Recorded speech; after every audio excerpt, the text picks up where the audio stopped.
का पतन नहीं होता तब तक इंद्रदेव लौट नहीं सकते। इंद्रदेव अभी वही है। तो अब क्या किया जाए? इंद्राणी को फिर से कहा गया कि तुम जाओ उस नहुष के पास और किसी प्रकार से वह स्वर्ग से उसका पतन हो जाए, कुछ ऐसा कार्य उसके हाथों से कराओ। इंद्राणी को समझाया गया कि तुम जाकर के उससे कहो कि मैं तुम्हारी भार्या बनने को तो तैयार हूं, लेकिन तुम मेरी एक मनचाही इच्छा पूरी करो और उस रात में तुम ये बात रखना। ऐसा समझा करके उससे भेजा गया। इंद्राणी नहुष के सामने आई। नहुष पहले से ही उन पर प्रभावित तो थे ही, उनको अपनी भार्या बनाना ही चाहते थे। तो वो इंद्राणी को देख करके खुश हो गए। इंद्राणी ने कहा कि मैं आपसे विवाह करने को तैयार हूँ, लेकिन मेरी एक इच्छा है, तो आप उसे पूरा करेंगे? नहुष ने कहा कि मैं तो तुम्हारी प्रत्येक इच्छा को पूरा करूंगा, तुम एक बार मुझसे विवाह तो करो।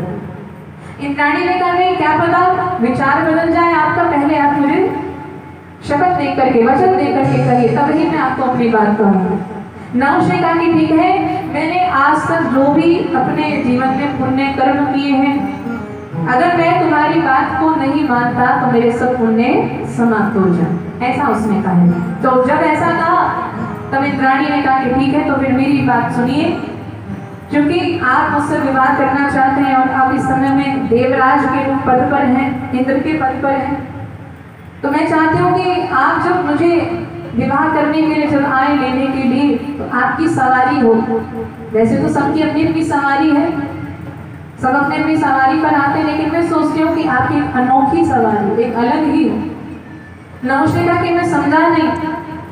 इंद्राणी ने कहा कि मैं चाहती हूँ कि जितने भी ऋषि मुनि तपस्वी हैं, वो आप उन पर सवार होकर के मेरे पास आओ मुझसे विवाह करने के लिए। और ऐसा क्यों किया गया था? क्योंकि ऋषि मुनि क्या देंगे? श्राप देंगे, और श्राप देंगे सब पुण्य कर्म समाप्त हो जाएंगे, और पुण्य कर्म समाप्त होते ही नहुष का पतन हो जाएगा। ऐसा विचार उठा गया।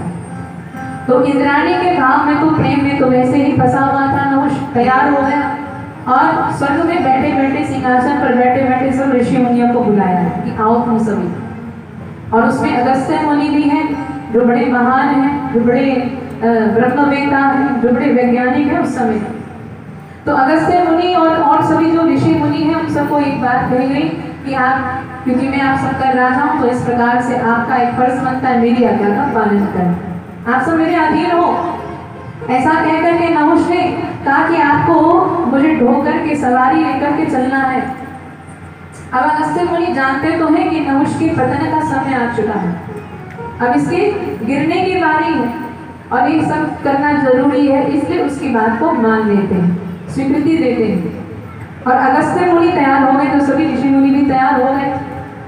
सबने कहा कि हम तैयार हैं, चलो कहाँ चलना है? तो एक बड़ी सुंदर सी पालकी मंगाई गई, उस पालकी में नहुष विराजमान हुए। और ये बात आप समझ सकते हो कि ऋषि मुनियों की तो हमें सेवा करनी चाहिए, उनसे हम क्या करा रहे हैं?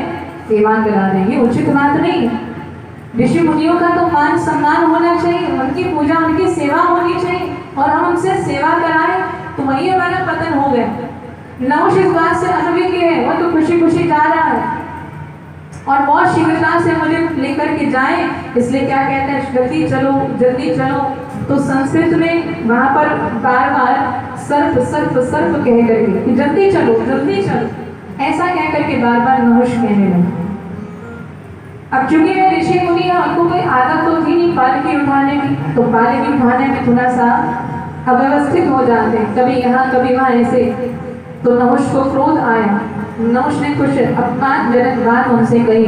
बस वही अगस्त्य मुनि ने श्राप दिया कि तुम जो बार बार कह रहे हो जल्दी चलो, सर्प सर्प जाओ, हम तुम्हें श्राप देते हैं, इसी समय तुम्हारा पतन हो और तुम सर्प योनि में जाकर के जन्म लो। ऐसा कहते ही नहुष का वही पतन हो जाता है। नहुष उसी ही समय सर्प योनि को प्राप्त हो जाता है। और बस यही कार्य तो करना था। वो नहुष का जैसे ही पतन हुआ, सिंहासन फिर से खाली हो गया। इंद्राणी सभी देवता मानसरोवर के निकट छिपे हुए इंद्र के पास गए और कहा कि अब चलो, सिंहासन अब खाली है, आकर के उस पर विराजमान हो जाओ। और इंद्र आकर के सिर पर विराजमान हो। मैया की जय।